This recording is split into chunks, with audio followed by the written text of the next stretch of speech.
La famille. Simone Gbagbo décide de se retirer de Cap Côte d'Ivoire. Vous connaissez tous Cap Côte d'Ivoire. Cap Côte d'Ivoire qu'ils ont utilisé pour diaboliser le président Gbagbo Laurent. Pourquoi le président Gbagbo n'a pas rejoint Cap Côte d'Ivoire? Il a été lapidé.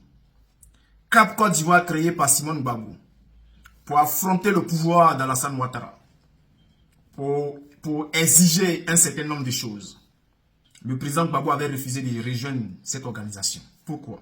Parce que le président Gbagbo, le 14 juillet 2024, avait lancé l'appel du Bonnois, où le président Gbagbo avait demandé à tous les partis, à toutes les personnes qui ne voulaient plus voir Alassane Ouattara au pouvoir, de venir ensemble, ils allaient marcher ensemble, travailler ensemble, combattre ensemble pour faire tomber le pouvoir de Ouattara.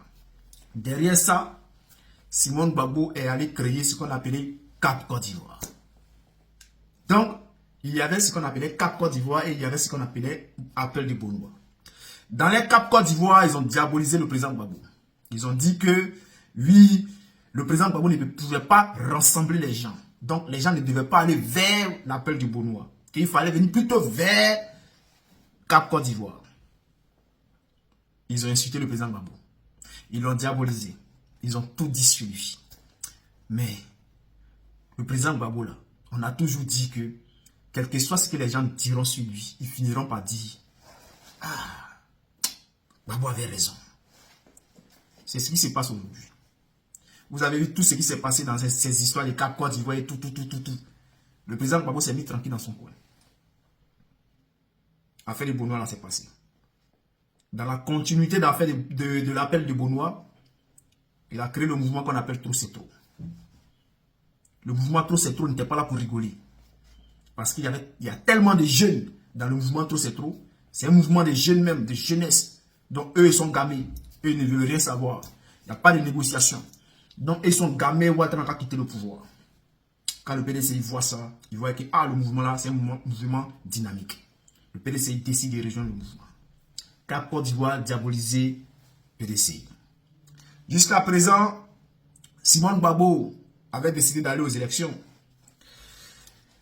Elle a fait une sortie où elle dénonce le 4e mandat d'Alassane Ouattara. Et moi, j'ai également fait une sortie où je dis que Simone Gbagbo veut peut-être trahir Alassane Ouattara, que peut-être elle n'ira pas aux élections. Simone Gbagbo soit hier pour dire qu'elle quitte Cap Côte d'Ivoire. Pas l'organisation, mais elle. C'est-à-dire, elle se retire. Elle va laisser quelqu'un là-bas qui va la représenter. Donc, elle va se concentrer sur les élections. En même temps, elle dénonce. Elle dit que quand Cap Côte d'Ivoire a été créé, là, c'était pour exiger un certain nombre de choses. La révision de la liste électorale, une élection inclusive et tout et tout. Mais tout ça, là, ils n'ont pas... Elle dit malheureusement, on n'a pas obtenu tout ça. Donc, on n'a pas réussi. Ils ont échoué. Cap Côte d'Ivoire a échoué. Simone Gbagbo dit, notre Cap Côte d'Ivoire a échoué. Donc, ça fait le président Gbagbo avait raison. C'est-à-dire, un mouvement comme ça que vous avez créé, un mouvement désordonné que je vois là, non, ça là, je ne rejoins pas. Vous vous souvenez en 2020, quand le président Gbagbo avait vu le CNT, le président Gbagbo a dit non, ça, je ne rejoins pas cette organisation-là. Et Cap Côte d'Ivoire, c'était pareil. Déjà, le président Gbagbo avait déjà lancé l'appel de Bonnois, mais les gens ont refusé. C'est dans ça. C'est-à-dire que Cap Côte d'Ivoire regroupait un certain nombre de personnes qui ont la haine contre le président Gbagbo Laurent. Et ils ont utilisé cette haine-là pour nourrir cette haine-là au sein de Cap Côte d'Ivoire. Aujourd'hui, c'est Simone Gbagbo, celle-même qui a créé Cap Côte d'Ivoire, qui décide de quitter Cap Côte d'Ivoire, de se retirer pour se concentrer sur les élections. Pourtant, elle-même a dit que les élections qui arrivent là ne sont pas inclusives, la RLE n'a pas été faite et que l'élection ne sera pas crédible. Alassane Ouattara également va pour un 4e mandat illégal. Mais malgré ça, elle dit qu'elle va se concentrer sur ces élections-là pour aller gagner ces élections. Donc moi, elle a profité maintenant et demandé à la maman Simone Gbagbo, est-ce que tu es une sorcière? La vieille mère, est-ce que tu es une sorcière? Parce que ce que je vois là où vous allez là, seule une sorcière est capable de gagner ces élections face à Alassane Ouattara. À moins que, c'est-à-dire, tu dois avoir peut-être des super pouvoirs. Tu dois avoir des super pouvoirs tu dois exercer dans la sorcellerie, tu dois tout connaître, tu dois avoir des sorts maléfiques pour pouvoir lancer ces sorts-là à Alassane Ouattara pour gagner ces élections-là. Sinon, toi-même, tu sais que tu ne peux jamais gagner ces élections. Donc, tu vas chercher quoi là-bas? Tu vas chercher quoi? Si ce n'est pas une question de vengeance, si ce n'est pas une question de faire ça pour combattre le président Gbagbo Laurent, parce que ce qui se passe en ce moment, on a l'impression que ta démarche est dictée. Ta démarche là, on a l'impression que cette démarche est dictée. On te dit, Simone fait ça, tu fais. Simone fait ça, tu fais. C'est ce qu'on voit. Jusqu'à présent, tu portes le nom de Gbagbo Laurent. Bon, on ne te dit pas de ne pas porter ce nom-là. Moi, ça ne me dérange pas. Mais tu sais très bien que, côté politique, quand tu utilises le nom là, de force, c'est pour combattre le président Gbagbo, fait mal au président Gbagbo. Supposons que vous allez aux élections. Vous allez aux élections. Le président s'appelle Laurent Gbagbo. Toi, tu vas t'appeler Simone Gbagbo. Sur les bulletins, c'est bulletin unique.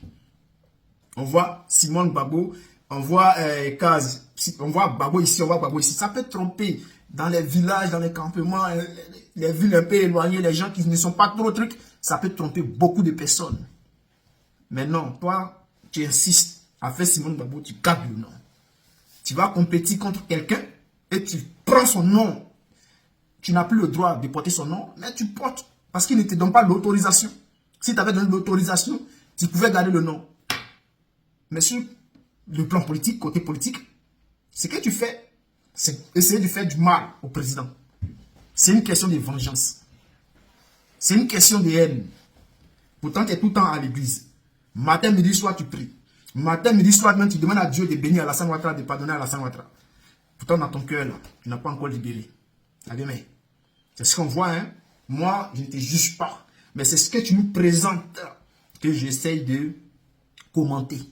Voilà. Donc, chers frères, chers camarades, peuple de Côte d'Ivoire, il faut savoir une chose.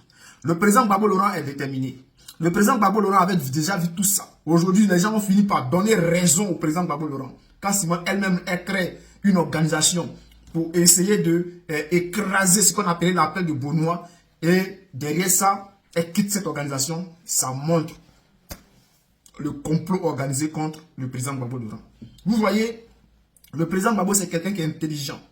Il a fait ce qu'on appelle l'appel de Benoît. Vous avez créé Cap Côte d'Ivoire pour essayer. Vous avez dit non, Cap Côte d'Ivoire, c'est vrai que ça avait déjà commencé, bien avant l'arrivée de Benoît. Non, arrêtez tout ça. Vous n'avez pas encore lancé Cap Côte d'Ivoire lorsque l'appel de Benoît a été lancé. Voilà, donc même s'il y avait des démarches en cours, c'est l'appel de Benoît qui a été lancé par le président Gbagbo en première position. Donc aujourd'hui, ce qui se passe, c'est quoi? Tout ce que vous êtes en train de faire là, tout ce que vous faites, vous êtes en train de faire, on voit. On voit. Et ce qu'on observe, c'est qu'il y a une machination en compte de notre président Laurent Gbagbo. Mais on verra bien. On verra bien. Et ce que moi je sais, c'est que les Ivoiriens finiront par dire que le président Gbagbo avait raison. Et ça a commencé déjà. Ça a déjà commencé. Chers frères, chers camarades, peuple de Côte d'Ivoire, voici l'affaire là qui est devant vous. Vous-même, vous voyez, non? Vous voyez très bien. Le président Gbagbo a toujours eu raison, non? De toute façon, nous, on se prépare pour aller à la bataille, pour aller au combat, pour aller faire la bagarre. Et bagarre là, c'est dans quelques jours que ça va commencer. On n'a peur de rien, on ne recule devant rien. Ce qui arrive là, on va affronter ça. C'est Dieu qui donne, c'est Dieu qui reprend. Voilà.